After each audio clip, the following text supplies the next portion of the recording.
Good morning everyone. చాలా సంతోషం. మంచి మంచి వాక్యం విన్నాం, తర్వాత మంచి సాక్ష్యాలు కూడా మనం విన్నాం. సో గత వారం cancer as a metabolic disease, జీవ ప్రక్రియలు దెబ్బతిరడం వల్ల వచ్చే వ్యాధిగా క్యాన్సర్ని ఎలా అర్థం చేసుకోవచ్చు అనే విషయాన్ని కొన్ని చాలా విధాలుగా మనం చూసాం. సో దాని కంటిన్యూషన్ లాస్ట్ టైం మాట్లాడినప్పుడు మైటోకాండ్రియా గురించి మాట్లాడడం జరిగింది. మైటోకాండ్రియాలో శక్తి ఉత్పత్తి చేసే ప్రక్రియలు, శక్తి ఉత్పత్తి చేసే మార్గాలు, అలాగే ఆ శక్తి ఉత్పత్తి చేసే మార్గాల్లో ఉన్న బాటిల్ నెక్స్, అంటే ఎక్కడెక్కడైతే ప్రాబ్లం ఉందో ఆ ప్రాబ్లమ్స్ వల్ల వచ్చే పర్యవసానాలను కూడా మనం చూడడం జరిగింది. ఆ తర్వాత చాలా అంటే కొన్ని విషయాల్ని మాట్లాడాము. ఈరోజు అసలు అంటే మీకు చాలా మంది రెడ్ లైట్ అంటే దీని గురించి రెడ్ లైట్, ఇన్ఫ్రారెడ్ లైట్స్ గురించి మాట్లాడడం జరుగుతుంది. సో ఇన్ఫ్రారెడ్ లైట్స్ ఏ విధంగా మైటోకాండ్రియల్ ఫంక్షన్కి ఉపయోగపడతాయి అనేది ఈరోజు కొంచెం దాని గురించి ఒక 10-15 నిమిషాలు మాట్లాడదాం అనుకుంటున్నాను. ఎందుకంటే చాలా మందిలో రెడ్ లైట్స్ గురించిన లేకపోతే ఇన్ఫ్రారెడ్ లైట్ గురించిన అనుమానాలు, అపోహలు, లేకపోతే దాని గురించిన అంటే సందేహాలు చాలా మందికి ఉన్నాయి. సో దాన్ని బట్టి అంటే ఇంతకుముందు రెడ్ లైట్ థెరపీ గురించి కొన్ని సెషన్స్ లో మాట్లాడడం కూడా జరిగింది. ఆ సెషన్స్ రికార్డింగ్స్ ఉన్నాయి. వాటిని మీరు వింటే చాలా వరకు మీకు ప్రయోజనకరంగా ఉంటుందనేది నా అభిప్రాయం. ఎందుకంటే వీటన్నిటి యొక్క ఈ ఎడ్యుకేషన్ ప్లాట్ఫామ్ కదా, ఇది ఎడ్యుకేషన్ ప్లాట్ఫామ్ లో దీని యొక్క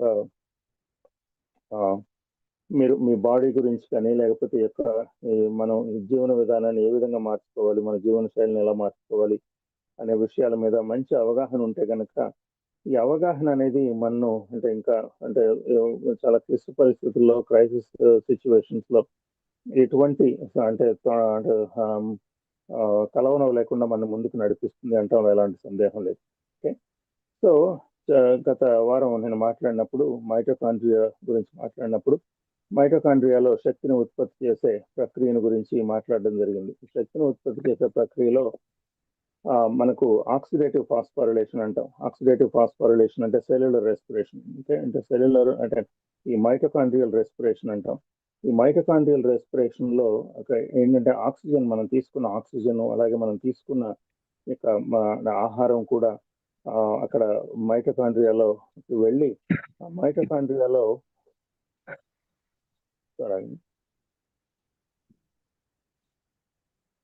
మైటోకాండ్రియాలో ఉన్న అంటే ప్రక్రియల ద్వారా అక్కడ శక్తి ఉత్పత్తి అవుతుంది. ఓకే, మనం తీసుకున్న ఆహారం నుంచి శక్తి ఉత్పత్తి అయ్యే ప్రక్రియనే మెటబాలిజం అంటాం. అలాగే ఆ జీవ ప్రక్రియలు చాలా అంటే దాదాపుగా బాడీలో ఉన్న ఈ ప్రక్రియలన్నీ కూడా అంటే ఈ శక్తి మీద అంటే సెల్లో ఉత్పత్తి అయ్యే శక్తి మీద ఆధారపడి ఉంటాయి. సో శక్తి కనుక అంటే ఇక మనం తీసుకున్న ఆహారం నుంచి శక్తి విడుదల కాకపోతే, శక్తి ఉత్పత్తి అవ్వకపోతే చాలా అంటే మన బాడీ కానీ లేకపోతే మనం అంటే చాలా ట్రబుల్లో పడే అవకాశం ఉంది. సో ఇంకోటి ఏంటంటే చాలా మన ఉన్న వ్యాధులన్నిటిని మనం చూసినట్లయితే హార్ట్ డిసీజ్ అయినా లేకపోతే ఇక బ్రెయిన్ లో ఉన్న డిస్ఫంక్షన్స్ అయినా సైకియాట్రిక్ ఇల్నెస్ అయినా ఇవన్నిటిలోనూ ఏంటంటే ఈ యొక్క మైటోకాండ్రియల్ డిస్ఫంక్షన్ అనేది చాలా స్పష్టంగా కొట్టొచ్చినట్టు కనబడుతుంది. పరిశోధనలన్నింటినీ చూస్తే ఈ మైటోకాండ్రియల్ డిస్ఫంక్షన్ అనేది చాలా మైటోకాండ్రియా దగ్గర చెప్తుంది. సో ఏంటంటే ఈ జీవ ప్రక్రియల్లో ఉన్న ఈ బాటిల్ నెక్స్ వీటి వలన అంటే అలాగే ఇప్పుడు మైటోకాండ్రియల్ డిస్ఫంక్షన్ అనేది ప్రతి వ్యాధిలోనూ స్పష్టంగా కనపడుతుంది. ఓకే, అలాగే క్యాన్సర్లో కూడా మైటోకాండ్రియల్ డిస్ఫంక్షన్ అనేది చాలా స్పష్టంగా మనం కనపడుతుంది. So mitochondrial origin of cancer మనం చూసినట్లయితే, సో దాన్ని అంటే ఎందుకు మైటోకాండ్రియా వలన క్యాన్సర్ వస్తుంది అని ప్రతిపాదించబడింది అంటే, ఇప్పుడు ఏంటంటే ఇప్పుడు క్యాన్సర్ సెల్స్ని అంటే క్యాన్సర్ సెల్స్లో ఉన్న జీవ ప్రక్రియలు మనం చూసినట్లయితే, అలాగే మన రెగ్యులర్ హెల్తీ సెల్స్లో ఉన్న జీవ ప్రక్రియలను మనం చూసినట్లయితే వాటి యొక్క రెండింటి మెటబాలిజము, ఆ మెటబాలిక్ ప్రాసెస్లు, ఆ మెటబాలిజం జరిగే తీరు, అంటే ఆ జీవ ప్రక్రియలు జరిగే తీరు రెండిట్లోనూ విభిన్నంగా ఉండడం మనం గమనించవచ్చు. ఒక దాంట్లోనేమో ఆక్సిడేటివ్ ఫాస్ఫారిలేషన్, ఓకే, అండ్ అంటే ఇప్పుడు సో ఆక్సిడేటివ్ ఫాస్ఫారిలేషన్ అంటే ఇప్పుడు తీసుకున్న ఆక్సిజన్ వలన జరిగే అంటే ప్రక్రియ అది. సో ఆక్సిడేటివ్ ఫాస్ఫారిలేషన్ ద్వారా ఏటీపీ అనేది క్రియేట్ అవ్వడం ఒక మామూలు రెగ్యులర్ సెల్లో, అంటే హెల్తీ నార్మల్గా ఆరోగ్యవంతంగా ఉన్న కణాల్లో జరిగే ప్రక్రియ. అలాగే దీంట్లో మామూలుగా క్యాన్సర్ సెల్స్‌లో మనం చూసినట్లయితే ఎనరోబిక్ గ్లైకాలసిస్ అంటాం. ఎనరోబిక్ గ్లైకాలసిస్ అంటే ఫెర్మెంటేషన్. అంటే ఆక్సిజన్ లేకుండా జరిగే ప్రక్రియ అది. ఆక్సిజన్ లేకుండా ఇప్పుడు ఫెర్మెంటేషన్‌కి ఇప్పుడు ప్రాబ్లమ్ ఏంటంటే ఇప్పుడు దీంట్లో మనం ఒకసారి ఆలోచించాలి. బ్లడ్ అనేది అంటే క్యాన్సర్ సెల్‌కి బ్లడ్ సప్లై బాగానే ఉంటుంది. కానీ బ్లడ్‌లో చాలా ఆక్సిజన్ ఉంటుంది కదా! బ్లడ్‌లో ఆక్సిజన్ ఎక్కువగా అంటే అంటే అంటే బ్లడ్‌లో ఆక్సిజన్ ఉన్న అంటే నేపథ్యంలో కూడా క్యాన్సర్ సెల్ అనేది ఏరోబిక్ గ్లైకాలసిస్ కాకుండా ఎనరోబిక్ గ్లైకాలసిస్‌కి ఎందుకు అంటే మారుతుంది అనే విషయాన్ని మనం చూసినట్లయితే అక్కడ సో ఆక్సిజన్ లేకుండా జరిగే ప్రక్రియ ఏంటది? ఇది అంటే ఫెర్మెంటేషన్. ఆ ఫెర్మెంటేషన్‌కి it resorts to fermentation. Last వీక్‌లో చెప్పినట్టుగా ఇప్పుడు ఫెర్మెంటేషన్‌లో అది చాలా శక్తిని ఉత్పత్తి చేసినా అది చాలా very inefficient way of generating energy. ఇప్పుడు మామూలుగా ఆక్సిడేటివ్ ఫాస్ఫారిలేషన్‌లో మీకు ఒక్క గ్లూకోజ్ మాలిక్యూల్‌కి 32-36 ఏటీపీలు తయారైతే ఇక్కడ ఆక్సిడేటివ్ అంటే ఫెర్మెంటేషన్‌లో మాత్రం ఒక 2-4 ఏటీపీలు మాత్రం ఉత్పత్తి అయ్యే ఇది ఉంటుంది. అందుకని చెప్పి ఈ క్యాన్సర్ సెల్స్ చాలా ఎక్కువగా గ్లూకోజ్‌ను వాడుకోవడం జరుగుతుంది. ఆ గ్లూకోజ్‌ని ఎక్కువగా వాడుకోవడానికి దానికి పర్మిట్ చేసే, అంటే దానికి అనుమతించే, లేకపోతే మార్గాన్ని సుగమం చేసే ఒక ఈ ప్రాసెస్ ఏమిటి అంటే దాంట్లో ఈ క్యాన్సర్ సెల్స్ వాటిలో ఇన్సులిన్ రిసెప్టర్స్ చాలా ఎక్కువగా వాటి సర్ఫేస్ మీద ఇన్సులిన్ రిసెప్టర్స్ ఎక్కువగా ఉండడం జరుగుతుంది.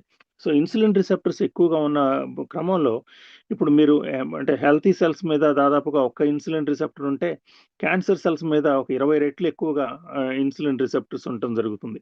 సో అంత ఇన్సులిన్ రిసెప్టర్స్ ఎక్కువగా ఉన్న క్రమంలో ఏంటంటే మనం తీసుకున్న ఆహారంలో ఉన్న గ్లూకోజ్ కానీ లేకపోతే ఉన్న అంటే షుగర్స్ అన్నీ కూడా క్యాన్సర్ సెల్‌ని ఫీడ్ చేయడానికి చాలా బాగా ఉపయోగపడతాయి. ఎందుకంటే ఆ క్యాన్సర్ సెల్‌తో తట్టుకోవడం, లేకపోతే క్యాన్సర్ సెల్‌తో పోటీ పడడం నార్మల్ సెల్స్ కంటే ఈ గ్లూకోజ్ యుటిలైజేషన్‌లో క్యాన్సర్ సెల్‌తో పోటీ పడడం నార్మల్ సెల్స్‌కి సాధ్యం కాదు. ఎందుకంటే ఇన్సులిన్ రిసెప్టర్ ఎక్స్‌ప్రెషన్ అనేది క్యాన్సర్ సెల్స్ మీద చాలా ఎక్కువగా ఉంటుంది కాబట్టి.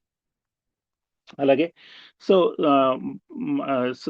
ఇప్పుడు ఇక్కడ స్ట్రక్చరల్ అంటే అంటే అంటే స్ట్రక్చర్‌లోను అంటే దాంట్లో మైటోకాండ్రియాలో ఉన్న ఇక నేను మొన్న క్రిస్టే అని చెప్పాను గదా! లోపల అంటే ఇది అంటే ఈ క్రిస్టే అనే ఒక స్ట్రక్చర్స్ ఉంటాయి దాంట్లో. దాంట్లో ఇప్పుడు నార్మల్ సెల్‌లో క్రిస్టే ఎక్కువ ఉంటాయి. కానీ దీంట్లో మాత్రం క్యాన్సర్ సెల్‌లో క్రిస్టే అసలు ఉండవు. అంటే అక్కడ ఇప్పుడు లోపల మైటోకాండ్రియల్ అంటే ఈ ఫంక్షన్స్ అన్నీ, లేకపోతే ఈ ప్రాసెస్‌లన్నీ జరిగే ఈ ఈ మెకానిజం అంతా కూడా దాంట్లో కంప్లీట్‌లీ మిస్సింగ్ అన్నమాట. So that is one thing. And also last వీక్‌లో నేను చెప్పినప్పుడు వార్బర్గ్ ఎఫెక్ట్ గురించి నేను మాట్లాడడం జరిగింది. ఓకే. వార్బర్గ్ ఎఫెక్ట్‌లో ఇప్పుడేంటంటే దాదాపుగా అంటే ఆహ్, సో ఇంకోటి ఇప్పుడు ఆక్సిడేటివ్ ఫాస్ఫోరిలేషన్‌లో జరిగేదేంటంటే, ఈ సర్ఫేస్ అంటే దీంట్లో మెంబ్రేన్ రియాక్షన్స్ అని ఉంటాయి. ఆ మెంబ్రేన్ రియాక్షన్స్‌లో రియాక్టివ్ ఆక్సిజన్ స్పీసీస్ అంటే ఈ ఫ్రీ రాడికల్స్ అని చెప్పి చాలా సార్లు మనం వింటూ ఉంటాం. Okay. Antioxidants, free radicals గురించి మాట్లాడుతూ ఉంటారు అందరూ. ఓకే. దాదాపుగా విటమిన్స్‌లోను యాంటీ ఆక్సిడెంట్స్ ఏసుకోవాలి. లేకపోతే వీటన్నిటిని ఫ్రీ రాడికల్స్‌తో డీల్ చేయాలంటే యాంటీ ఆక్సిడెంట్స్ ఏసుకోవాలి అని చెప్పి చాలామంది అంటే ఇప్పుడు విటమిన్‌లు లేకపోతే వీటన్నిటికి జరిగే అడ్వర్టైజ్‌మెంట్‌లో మనం చాలా ఎక్కువగా వింటూ వస్తూ ఉంటాం. ఓకే. ఆ ఫ్రీ రాడికల్స్ ఎక్కడ ఉత్పత్తి అవుతాయంటే ఈ మెంబ్రేన్ రియాక్షన్స్‌లో, మైటోకాండ్రియాలో ఉన్న మెంబ్రేన్ రియాక్షన్స్‌లో అంటే రియాక్టివ్ ఆక్సిజన్ స్పీసీస్ అనేవి ఉత్పత్తి అవుతాయి. ఓకే. ఆ రియాక్టివ్ ఆక్సిజన్ స్పీసీస్‌ని ఒకవేళ గనక న్యూట్రలైజ్ చేయకపోతే, ఓకే, అవి న్యూట్రలైజ్ అవ్వకపోతే దాని వలన వచ్చే ప్రమాదం చాలా ఎక్కువ. ఎందుకంటే అక్కడ దాదాపుగా అంటే దాన్ని సూపర్ ఆక్సైడ్ అంటారు. అంటే ఫ్రీ రాడికల్స్‌లో one of the biggest free radicals is the superoxide. ఆ సూపర్ ఆక్సైడ్‌ని ప్రాపర్‌గా దాన్ని అంటే బాడీ డీల్ చేసే విధానం ఏమిటి అంటే ఒక ఎంజైమ్ ఉంటుంది. సూపర్ ఆక్సైడ్ డిస్మ్యూటేజ్ అని. ఆ సూపర్ ఆక్సైడ్ డిస్మ్యూటేజ్‌ని కేటలైజ్ చేయడానికి అంటే దాన్ని అంటే ప్రతి ఎంజైమాటిక్ రియాక్షన్‌లు సరిగ్గా దాని యొక్క ఉత్ప్రేరకాలు అంటాం. ఉత్ప్రేరకాలు కావాలి. ఒక ఎంజైమాటిక్ రియాక్షన్స్ గనక అవి కంటిన్యూ అవ్వాలంటే. ఓకే. సో, అవి దానికి ఒక ఉత్ప్రేరకం ఏమిటి అంటే అంటే సూపర్ ఆక్సైడ్ డిస్మ్యూటేజ్ రియాక్షన్‌కి ఉత్ప్రేరకం ఏది అంటే మాంగనీస్. ఓకే. అందుకని చెప్పి చాలా సార్లు నేను మాంగనీస్ గురించి ఎక్కువగా చెప్పడం జరుగుతుంది కదా! సో, మాంగనీస్ అని కానీ లేకపోతే ఈ మినరల్స్ అన్నిటిని సరి చేసుకోవాలి అనేది చాలా మొదటి నుంచి మనం చెప్తున్న విషయం. సో, విటమిన్స్ సరిగ్గా సరి చేసుకోవడం, మినరల్స్ సరి చేసుకోవడం, సాల్ట్ ఎక్కువ తీసుకోవడం వీటన్నిటి గురించి స్పష్టంగా ఇక్కడ మీరు వింటూ ఉంటే గనక దాని గురించిన స్పష్టమైన అవగాహన మీకు వచ్చి తప్పకుండా వచ్చి ఉండాలి. ఓకే. సో, అందుకని చెప్పి అంటే సూపర్ ఆక్సైడ్ డిస్మ్యూటేజ్ అనేది మాంగనీస్ వలన కేటలైజ్ అవుతుంది ఆ రియాక్షను. ఆ కేటలైజ్ అయినప్పుడు సూపర్ ఆక్సైడ్ అనేది హైడ్రోజన్ పెరాక్సైడ్‌గా మారడం జరుగుతుంది. హైడ్రోజన్ పెరాక్సైడ్ మరలా ఇంకొకసారి అంటే అది ఆహ్, రి రిడక్షన్‌కి గురవ్వడం వలన అది it becomes into water. Okay. So, super oxide నుంచి హైడ్రోజన్ పెరాక్సైడ్ నుంచి వాటర్‌గా మార్చడానికి రియాక్షన్స్ కేటలైజ్ అవ్వాలంటే ప్రాపర్‌గా జరగాలి అంటే గనక వి నీడ్ టు హావ్ అవి మనకు మినరల్స్ అనేది చాలా ఇంపార్టెంట్. అందుకని చెప్పి మినరల్ మినరల్ బ్యాలెన్స్‌ని మెయింటైన్ చేయడం అనేది చాలా ఇంపార్టెంట్. ఒకవేళ క్యాన్సర్‌లో గాని ఎటువంటి డిసీజెస్‌లోనైనా ఓకే. ఇప్పుడు అంటే ఈ మైటోకాండ్రియా ఎఫెక్టివ్‌గా పనిచేయాలి అంటే గనక ఇవన్నీ సరిగ్గా ఉండాలి. అలా కాకపోతే గనక ఈ మెంబ్రేన్ రియాక్షన్స్‌లో ఈ సూపర్ ఆక్సైడ్ డిస్మ్యూటేజ్ సరిగ్గా న్యూట్రలైజ్ అవ్వకపోతే గనక that is when it the the the membranes get destroyed and that is when అప్పుడు మైటోకాండ్రియా అనేది it loses it's effectiveness and it ఇప్పుడు క్యాన్సర్‌లో క్లియర్‌గా మైటోకాండ్రియల్ మెటబాలిజం అనేది switches from oxidative phosphorylation to okay. ఇవి అంటే మీకు టర్మ్స్ అర్థం కాకపోతే మరలా ఇంకోసారి అంటే మీరు వినండి. ఓకే. ఆక్సిడేటివ్ ఫాస్ఫోరిలేషన్ నుంచి there is a clear shift towards anaerobic glycolysis అంటే ఇప్పుడు ఫెర్మెంటేషన్. వండర్‌ఫుల్. సో, లైట్‌ల గురించి చెప్తానని చెప్పాను. సో, ఇంకొక ఇదేంటంటే దీంట్లో there is this is understanding cancer గురించి కానీ, లేకపోతే క్యాన్సర్‌లో జరిగే ఈ ప్రక్రియలన్నిటిని గురించి అర్థం చేసుకోవడం అనేది ఇట్ ఈస్ ఎక్స్‌ట్రీమ్‌లీ అంటే it's a very complex subject. చాలా క్లిష్టమైన సబ్జెక్ట్ ఇది. దాని గురించి ఒకవేళ మీకు దీంట్లో ఏమైనా డౌట్స్ ఉంటే గనక చివర్లో తప్పకుండా మీరు అంటే we will clarify those doubts. Okay. So, ఇక్కడ మనం అంటే ఇప్పుడు రెడ్ లైట్ థెరపీ అనేది అంటే రెడ్ లైట్స్ అనేవి ఎలా ఉపయోగపడతాయి? ఓకే. అది చాలా మందిలో ఉన్న ప్రశ్న అది. సో, రెడ్ లైట్‌లు పెట్టుకుంటూనే ఉన్నారు. చాలామంది వూండ్ హీలింగ్‌లో ఉపయోగపడుతోంది. మీకు పెయిన్ వస్తుంటే పెయిన్‌ని ప్రాపర్‌గా అడ్రెస్ చేయడంలో ఉపయోగపడుతున్నాయి రెడ్ లైట్స్. అలాగే ఏమన్నా చిన్న చిన్న అంటే అంటే ఏమన్నా ఒకవేళ అంటే ఈ గ్రోత్‌లు గాని, లేకపోతే డిస్కలరేషన్ గాని, లేకపోతే హైపర్ పిగ్మెంటేషన్ గాని వీటన్నిటిలో కూడా ఈ రెడ్ లైట్ ఉపయోగపడుతున్నది. దాని గురించిన సాక్ష్యాలు చాలా మీరు విన్నారు. ఓకే. సో, వీటన్నిటిలో మనకు అర్థం కావాల్సింది ఏంటి అంటే, ప్రతి సెల్లు సర్వైవ్ అవ్వడానికి, లేకపోతే ప్రతి సెల్లు దాని యొక్క కార్యకలాపాలను సక్రమంగా నిర్వర్తించుకోవడానికి కావాల్సినది ఏమిటి అంటే, ఏటీపీ కావాలి. శక్తి కావాలి. ఆ శక్తిని ఉత్పత్తి చేసే ప్రక్రియ మైటోకాండ్రియాలో జరుగుతుంది. ఆ మైటోకాండ్రియా అనేది సరిగ్గా ఫంక్షన్ అవ్వకపోతే, శక్తి ఉత్పత్తి చేయడంలో, ఉత్పత్తి కావడంలో చాలా ఆటంకాలు ఏర్పడి ఆ శక్తి సరిగ్గా మనం తీసుకున్న ఆహారం సరిగ్గా శక్తి లాగా మారకపోవడం జరుగుతుంది. ఆ విధంగా మొన్న పోయినసారి చెప్పినప్పుడు ఒకవేళ ప్రాపర్‌గా ఇప్పుడు డయాబెటిస్ అనేది ఏంటి? It is clear indication that there is a metabolic dysfunction. ఎక్కడో జీవక్రియల్లో ఏదో లోపం ఉంది. లేకపోతే ఈ ప్రక్రియల్లో ఏదో లోపం ఉంది అనటానికి క్లియర్ ఇండికేషన్ ఏమిటి అంటే మీ బ్లడ్ షుగర్ లెవెల్స్ పెరగడం. ఓకే. సో, అలాగే ట్రైగ్లిజరైడ్స్ పెరగడం. There is a metabolic dysfunction. So, ఈ మెటబాలిక్ డిస్‌ఫంక్షన్‌కి కావాల్సిన ఈ ఇండికేటర్స్ అన్నీ చాలా మన దగ్గర ఉన్నాయి. మనం అన్నీ చూస్తూనే ఉన్నాం. కానీ వాటిని ఇంతవరకు ఈ లైట్‌లో లేకపోతే ఈ విధంగా మనం ఎప్పుడు ఆలోచించలేదు. దాని గురించిన అవగాహన ఇంతవరకు మనం తెచ్చుకోలేదు అన్‌ఫార్చునేట్‌లీ. ఓకే.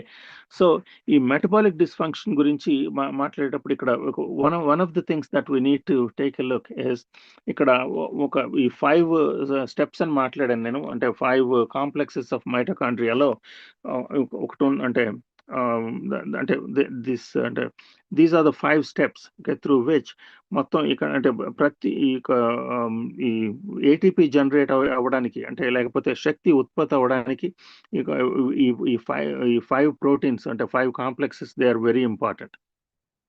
ఓకే. సో, ఈ 5 కాంప్లెక్సెస్‌లో ఒకసారి ఆగండి.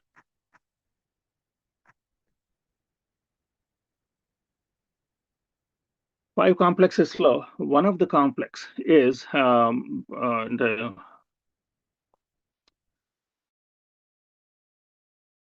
cytochrome C అనేది it's cytochrome C oxidase. Okay. And complex 3 is cytochrome C reductase. Okay. So, ఇక్కడ సైటోక్రోమ్ అన్నప్పుడల్లా మీరు ఒకసారి ఇంతకుముందు నేను అంటే లైట్ మన బాడీతో మన మెటబాలిక్ ప్రాసెస్‌లతో లేకపోతే వీటితో లైట్ ఇంటరాక్షన్ గురించి మాట్లాడినప్పుడు ఈ క్రోమోఫోర్స్ గురించి నేను మాట్లాడాను. ఓకే.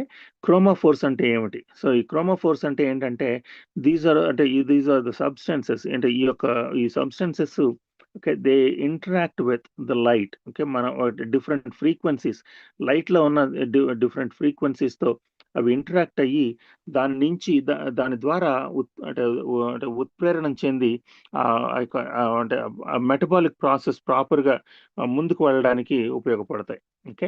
సో, ఇంతకుముందు నేను మాట్లాడినప్పుడు ఇప్పుడు మొదట్లో మాట్లాడాను కదా! ఏంటంటే ఆక్సిడేటివ్ ఫాస్ఫోరిలేషన్‌ని గనక మనం ప్రాపర్‌గా రెస్టోర్ చేయగలిగితే ఆక్సిడేటివ్ ఫాస్ఫోరిలేషన్‌లో ఉన్న ఈ 5 స్టెప్స్‌ని లేకపోతే ఈ మైటోకాండ్రియాలో ఉన్న ఈ 5 కాంప్లెక్సెస్‌ని సరిగ్గా పనిచేసేటట్టు చేయగలిగితే గనక then there is there is అంటే అది అక్కడ అంటే there is every likelihood that ఈ యొక్క ఈ ఈ అంటే ఈ మెటబాలిజం అనేది it will not shift towards fermentation and it will అంటే ఆక్సిడేటివ్ ఫాస్ఫోరిలేషన్ అనేది అంటే ఎఫెక్టివ్‌గా ఆప్టిమల్‌గా పనిచేస్తే గనక.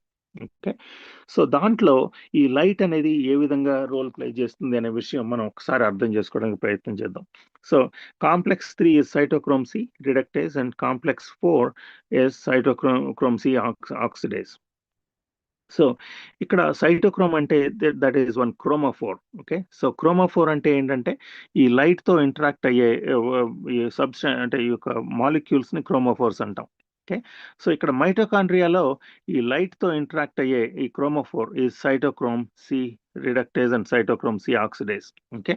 సో, దీస్ అంటే ఇక్కడ ఏ లైట్‌తో ఇంటరాక్ట్ అవుతాయి ఇవి?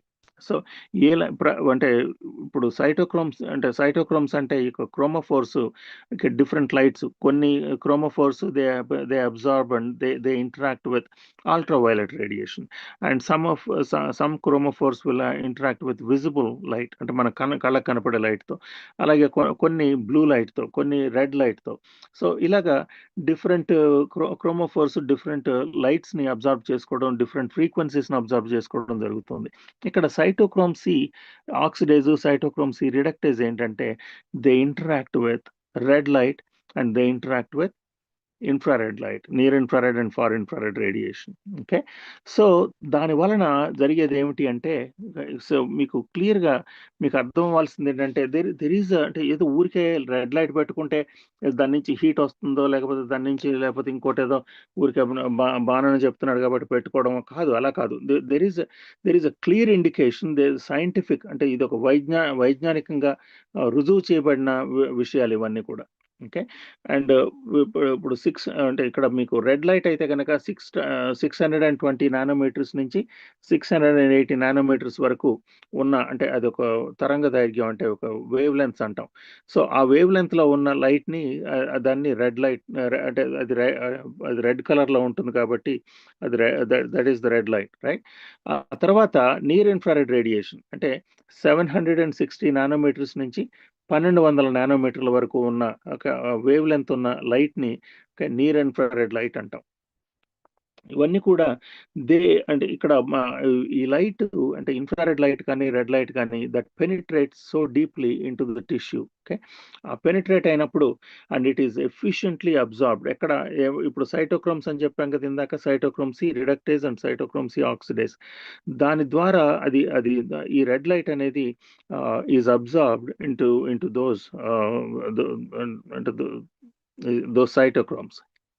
ఓకే, అండ్ ఏం చేస్తుంది అది, వన్స్ దే అంటే ఆ లైట్ని అబ్జర్వ్ చేసుకున్న తర్వాత that stimulates the respiratory activity. అంటే ఇక్కడ అంటే ఇక మైటోకాండ్రియాలో ఉన్న రెస్పిరేటరీ యాక్టివిటీ, అంటే మైటోకాండ్రియాలో ఈ ఆక్సిడేటివ్ ఫాస్ఫోరిలేషన్ అన్నాం కదా, ఆ రెస్పిరేషన్, మైటోకాండ్రియల్ రెస్పిరేషన్ని ఎఫెక్టివ్గా జరిగేటట్టు చేస్తుంది. ఓకే, అలాగే ఈ స్టిమ్యులేషన్ ఏం చేస్తుందంటే ఇలాగా అంటే రెడ్ లైట్ ద్వారా లేకపోతే ఇన్ఫ్రారెడ్ లైట్ వలన ఇలా స్టిమ్యులేట్ అయిన ఈ cytochrome C oxidase and reductase ఈ కాంప్లెక్స్ 3 అండ్ కాంప్లెక్స్ 4 వలన వచ్చే ప్రయోజనం ఏమిటి అంటే that increases ATP production. So that effectively enhances the అంటే mitochondria's ability to produce ATP. అంటే ATP అంటే మైటోకాండ్రియా ATPని అంటే శక్తిని ఉత్పత్తి చేయడానికి కావలసిన ఆ ప్రక్రియను చాలా అంటే ఇంకా ఎఫిషియెంట్గా పనిచేసేటట్టు చేస్తుంది. ఓకే, అలాగే ఇంకోటి దీన్ని మొత్తం ఓవరాల్ ఈ లైట్ ఎక్స్పోజర్ దీన్ని అంతటిని కూడా సైంటిఫిక్ టర్మ్స్లో దాన్ని ఫోటో బయోమాడ్యులేషన్ అంటాం. Okay, photo biomodulation. Okay, photo biomodulation ఇంకో ఏం చేస్తుంది, సో ఈ లైట్ని అబ్జర్వ్ చేసుకోవడం ద్వారా సెల్యులర్ రెస్పిరేషన్ సరిగ్గా చేయించడం మాత్రమే కాకుండా అలాగే ఇట్ యాక్టివేట్స్ అంటే కొన్ని సిగ్నలింగ్ పాత్వేస్ ఉంటాయి. Okay, so you know so that signalling పాత్వేస్ని ప్రాపర్గా స్టిమ్యులేట్ చేయడం. ఓకే, అలాగే సో దాన్ని అంటే ఈ ఆ సిగ్నలింగ్ పాత్వేస్లో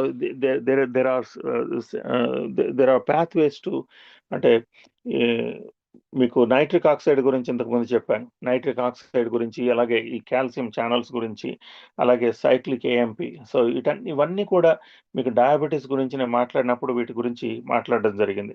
ఓకే, సో ఈ సెల్యులర్ మెటబాలిజం అంటే ఈ దీంట్లో సెల్లో ఉన్న లేకపోతే అంటే ప్రతి కణంలో ఉన్న ఈ జీవ ప్రక్రియలన్నీ సక్రమంగా జరగడానికి ఈ లైట్ ఇంటరాక్షన్, ఈ ఫోటో బయోమాడ్యులేషన్ అనేది చాలా ఇంపార్టెంట్ అనే విషయాన్ని ఇప్పుడు మనం గుర్తించి తీరాల్సిందే.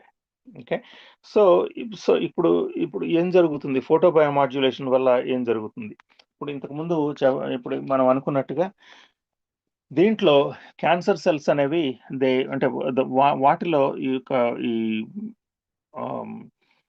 సెల్ అంటే మైటోకాండ్రియల్ రెస్పిరేషన్ నుంచి అంటే ఈ ఆక్సిడేటివ్ ఫాస్ఫోరిలేషన్ నుంచి they switch they metabolism to fermentation.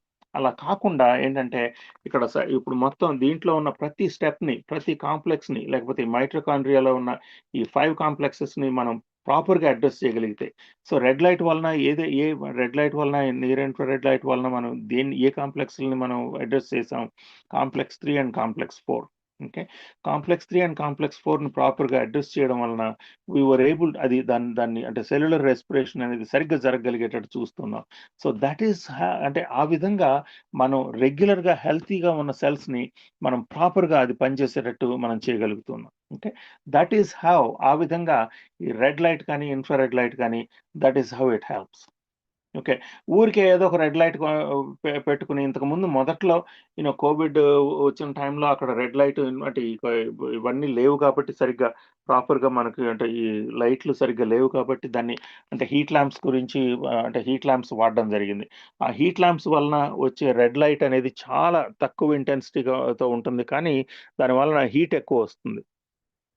అలా కాకుండా ఇవాళ రేపు దాదాపుగా టెక్నాలజీ బాగా అభివృద్ధి చెందిన అంటే ఈ క్రమంలో ఈ infrared light okay it is available in all intensities. Okay, దాదాపుగా ఇక్కడ అంటే సజెస్ట్ చేసే లైట్లు రెడ్ లైట్ అంటే అన్ని రకాల ఇంటెన్సిటీస్లో మనకు అంటే మనకి అవైలబుల్గా ఉన్నాయి.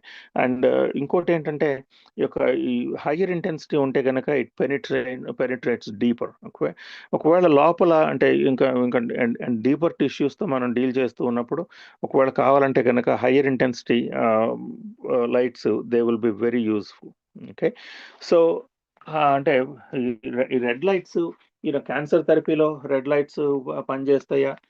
It is definitely possible. ఎందుకంటే మనం ఆ, ఇప్పుడు ఇప్పుడు ప్రాపర్గా అంటే సో నార్మల్ హెల్తీ సెల్స్ వాటి ఏటీపీ అంటే ప్రొడ్యూస్ చేసే లేకపోతే వాటిని శక్తిని ఉత్పత్తి చేసే ఈ ప్రక్రియను మనం అంటే మనం ప్రాపర్గా అడ్రస్ చేస్తున్నాం కాబట్టి ఇట్ ఈస్ పాసిబుల్. ఏంటంటే క్యాన్సర్ థెరపీలో ఊరికే క్యాన్సర్ని లేకపోతే ఆ గడ్డల్ని ఎలిమినేట్ చేయడం కాదు మన గోల్. ఆ గడ్డల్ని అంటే ఒకవేళ క్యాన్సర్ గడ్డల్ని లేకపోతే క్యాన్సర్ని మనం తీసివేయడం, అఫ్ కోర్స్ అది అది that is what we would like.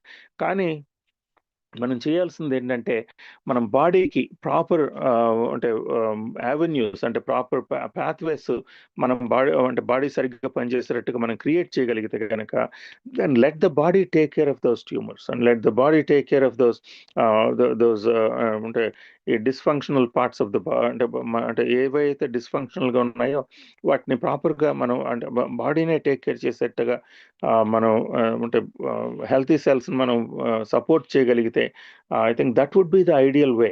Okay, మంచిది. అంటే నేను అంటే మిగిలిన థెరపీస్ అన్ని మానేయమని ఎప్పుడు చెప్పడం లేదు, చెప్పను. So you need to be, ఒకవేళ మీరు if you are dealing with cancer you need to be in consultation with your oncologist. మీ డాక్టర్ గారితో మాట్లాడుతూ ఓకే దీన్ని కూడా కన్సిడర్ చేయండి. That is what we are saying. ఏంటంటే ఈ మైటోకాండ్రియా సరిగ్గా పనిచేసే ఆమ్, ఆమ్, అంటే విధంగా అంటే మన లైఫ్ స్టైల్ని మనం మార్చుకోగలిగితే కనుక దెన్ డెఫినెట్గా దాని అంటే అవుట్కమ్స్లో అంటే కొంత రిజల్ట్ మనం చూడవచ్చు అనేది నా అభిప్రాయం. ఓకే. సో అంటే photobiomodulation is very important and red light therapy provides a way. అంటే ఇది చాలా అద్భుతమైన ఆ, అంటే ఈ రీసెర్చ్ ఈ మధ్యకాలంలో వస్తూ ఉంది. ఆ రీసెర్చ్ ని మనం చూస్తే మనకు అర్థమయ్యేది ఏంటంటే ఈ రెడ్ లైట్ థెరపీ ఇది ఒక ఫ్యాడ్ ఇది కాదు, లేకపోతే ఏదో ఊరికే ఇంతకు ముందు ఏదో అంటే ఎన్నో ఫ్యాడ్స్ వచ్చినాయి వాటి లాంటిది కాదు. ఇది there is a clear scientific evidence. Okay, చాలా అంటే ఆ, అంటే వైద్య శాస్త్రపరంగా చాలా రుజువులు లేకపోతే అంటే పబ్లిష్డ్ రిపోర్ట్స్ చాలా ఉన్నాయి దీని గురించి. So that is how it works. ఏంటంటే red light therapy interacts with complex 3 and complex 4 of mitochondria. అంటే సెల్యులర్ ఎనర్జీ యొక్క ప్రొడక్షన్లోను. సో రెడ్ లైట్ థెరపీ అంటే red light is extremely important. Okay. So ఇంతకు ముందు కాలంలో మొదట్లో చెప్పినట్టు అంటే హిస్టారికల్గా మనం చూసినట్లయితే ఎవ్రీ డే ప్రతిరోజు ఇప్పుడు పొలాలకు వెళ్ళి పనిచేసే వాళ్ళలో they were getting that radiation from their exposure to the sun. సరైన ఆహారం తీసుకుని బయటికి వెళ్ళి మార్నింగ్ వెళ్ళి పొలాల్లో పనిచేసే వాళ్ళలో ఇవన్నీ కూడా న్యాచురల్గా ఇవన్నీ అంటే ఇటువంటి ఈ ఫోటో బయోమాడ్యులేషన్ అనేది రోజు వాళ్ళకి స్పష్టంగా జరిగేది.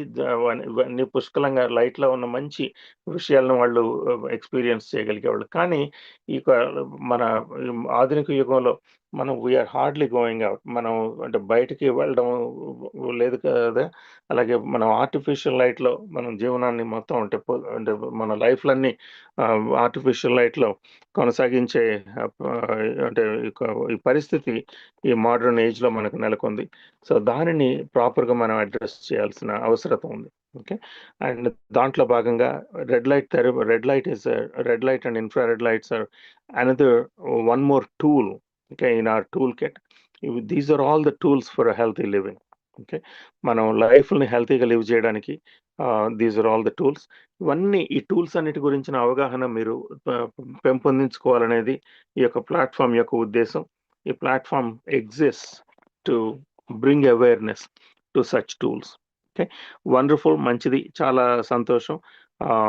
సో మీకు ఇక దీని గురించి అంటే ఈ సెకండ్ పార్ట్లో ఈ రెడ్ లైట్ గురించి మాట్లాడడానికి ఐ థింక్ అంటే దీని గురించిన అవగాహన కల్పించడానికి వీలైంది. దాని గురించి అంటే అలాగే ఇంకా కొన్ని వచ్చే సెషన్స్‌లో మిగిలిన కాంప్లెక్స్‌లను కూడా అంటే complex 1 and complex 2 and complex 5 గురించి కూడా చూద్దాం. ఎక్కడెక్కడైతే బాటిల్ నెక్స్ ఉన్నాయో వాటన్నిటిని మనం ఎలిమినేట్ చేసుకుంటూ మన మన ఆహారాన్ని మార్చుకుంటూ విటమిన్స్, మినరల్స్ వీటన్నిటిని ప్రాపర్‌గా మన బాడీకి ప్రొవైడ్ చేస్తూ అలాగే ఈ యొక్క లైట్ అంటే మనం లైట్‌తో ఇంటరాక్షన్ రోజు మార్నింగ్ మీరు ఎండలో నడవమని చెప్పేది దానికోసమే. ఓకే. అలాగే every day we need to get exposed to the natural light, day light. అలాగే ఇక రెడ్ లైట్ కూడా it is extremely important and ఈ అంటే ఈ యొక్క అంటే సెల్యులర్ ఎనర్జిటిక్స్‌ని కంట్రోల్ చేయడంలో లేకపోతే వాటిని ఆహ్, ప్రాపర్‌గా ఆప్టిమైజ్ చేయడంలో ఇక ఈ రెడ్ లైట్ యొక్క ఆహ్, ఆహ్, పాత్ర ఎంత ఉంది అనేది మనం దీని ద్వారా తెలుసుకోవచ్చు. ఓకే. చేసుకోగలిగితే అవన్నీ మార్చుకుంటూ బాడీకి కావాల్సిన అంటే బాడీ హెల్త్‌కి కావాల్సిన సరే అంటే విషయాలన్నిటిని మనం ప్రొవైడ్ చేయగలిగితే yes body is more than capable of recovering from అంటే initial stages of cancer. Yeah! Thank you అన్న. అన్న Good ప్రశ్న, would manganese from pink salt be sufficient or do we need minimum supplement? Maintain pink supplement. Salt నుంచి వచ్చే manganese సరిపోదు. We definitely need to అంటే so we suggest about 4 to 8 milligrams of 5 to 10 milligrams of manganese. So తప్పకుండా అంత మీకు pink సాల్ట్‌లో నుంచి అంత రాదు. డెఫినెట్‌గా సప్లిమెంటేషన్ ఇస్ మీరు ఒకవేళ షెల్ ఫిష్ తీసుకుంటే దాంట్లో నుంచి కొంత వస్తుంది. అలాగే ఈ చాగా మష్రూమ్స్ ఓకే. దాని నుంచి కొంత మ్యాంగనీస్ వచ్చే అవకాశం ఉంది. సో చాగా మష్రూమ్స్ నుంచి చేసే టీ ఒకటి ఉంటుంది. దాని వలన కూడా దాని నుంచి కూడా రావచ్చు.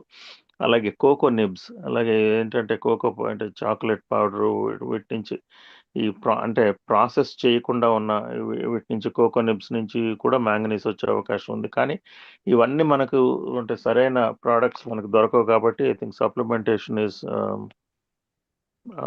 రికమెండెడ్. నాకు ఇంకొక ప్రశ్న, generally people think that UV rays are not good to expose to our body. Infrared lamp వాడడం వల్ల కేవలం క్యాన్సర్ సెల్స్ మాత్రమే ఎలా తగ్గుతాయి, మామూలు సెల్స్ డ్యామేజ్ అవ్వవా అని జనరల్గా ప్రజల ఆలోచన. సో మంచిది. ప్రజల ఆలోచన ఏంటంటే దాంట్లో మనం ఆలోచించే ఆలోచనలు కూడా అంటే అంటే దానికి ఒక బేసిస్ ఉండాలి కదా. ఇప్పుడు ఏంటంటే యూవీకిను అల్ట్రా వైలెట్‌కి, రెడ్ లైట్‌కి చాలా తేడా ఉంది. Okay. Ultraviolet is at the other end of the spectrum. Okay. Ultraviolet radiation కి అంటే infrared radiation is generally very safe.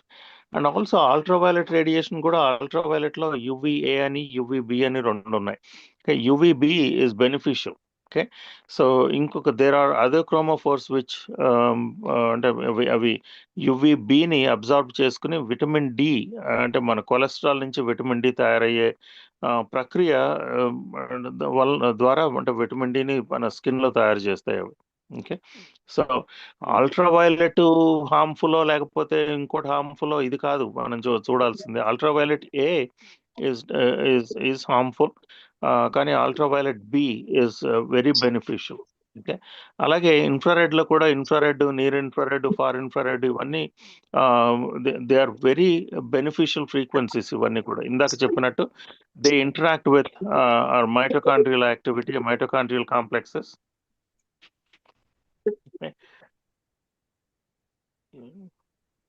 అందరూ అన్మ్యూట్ చేసుకుంటున్నారు. So yeah! ఆ మైటోకాండ్రియల్ కాంప్లెక్స్‌లతో ఇంటరాక్ట్ అయ్యి దట్ ఈస్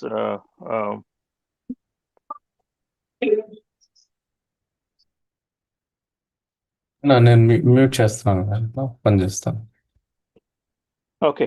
సో యాహ్! అంటే ఇక్కడ మనం చూడాల్సింది ఏంటంటే ప్రతి లైట్ హార్మ్ఫుల్ అని చెప్పి అనుకోవడం అది that would be the false assumption. అది కాదు.